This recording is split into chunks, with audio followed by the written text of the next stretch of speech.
Seferberlik Fermanı ve Anadolu'nun uyanışı. 1914 sonbaharında ilan edilen genel seferberlik, yalnızca askeri bir çağrı değil, Anadolu'nun en ücra köylerine kadar uzanan bir toplumsal dönüşümün başlangıcıydı.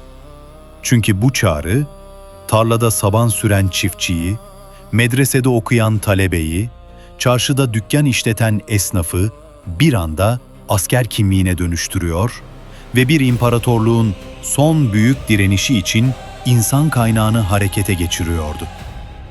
Harbiye Nezaretinin yayımladığı emirlerde, belirli yaş aralığındaki erkeklerin derhal bağlı bulundukları askerlik şubelerine başvurmaları istenmişti.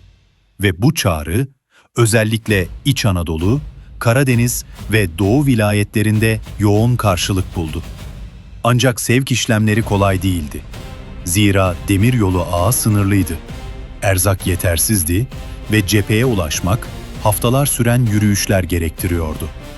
Resmi sevk defterlerinde şu ifade sıkça geçer: sevk olunan nefer sayısı tamam, teçhizat kısmen noksan.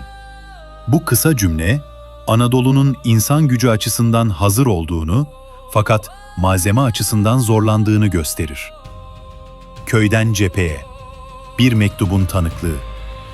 Sivas'ın bir köyünden sevk edilen piyade er Hüseyinoğlu Mehmet'in 1915 Mart tarihli mektubu, Anadolu'daki seferberliğin ruh halini yansıtır. Anacığım, köyden ayrılırken kapının önünde durup eve baktım. Babam ses etmedi ama gözleri doluydu.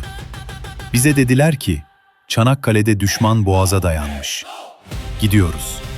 Ne kadar sürer bilmem. Ama bil ki, köyümüzü arkamızda bırakmadık. Yanımızda götürdük. Bu satırlar, askerin yalnız bireysel değil, kolektif bir bilinçle hareket ettiğini gösterir. Çünkü Anadolu'dan cepheye giden her nefer, yalnız kendi hayatını değil, köyünün onurunu temsil ettiğine inanıyordu. Kadınlar, çocuklar ve geride kalan hayat. Seferberlik yalnız erkekleri değil, geride kalan kadınları ve çocukları da dönüştürdü. Tarlalar kadınlara kaldı, üretim azaldı, kıtlık riski arttı.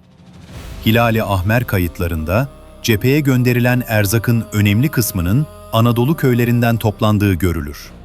Bir kadın günlüğünde şu satır vardır: buğdayı yarıya indirdik. Oğlum cephede aç kalmasın diye gönderdik. Biz idare ederiz. Bu ifade, cephedeki direnişin arkasında sivil fedakarlığın bulunduğunu gösterir.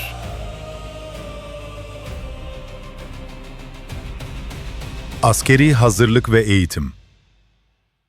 Çanakkale'ye sevk edilen birliklerin önemli bir kısmı kısa süreli eğitim almıştı.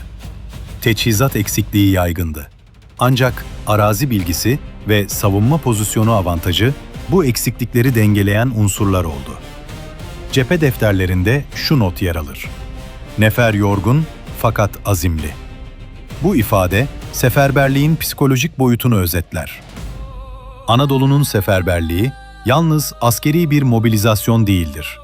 Toplumsal bir dayanıklılık testidir.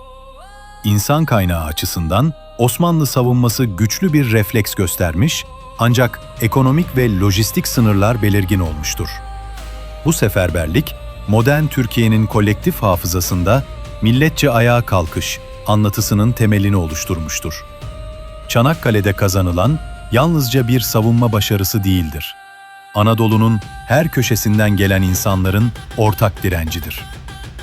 Tarladan cepheye, evden siperlere uzanan bu yolculuk, bir imparatorluğun son büyük dayanma gücünü temsil eder. Ve belki de Çanakkale'yi anlamak için önce Anadolu'nun o sabah nasıl uyandığını bilmek gerekir.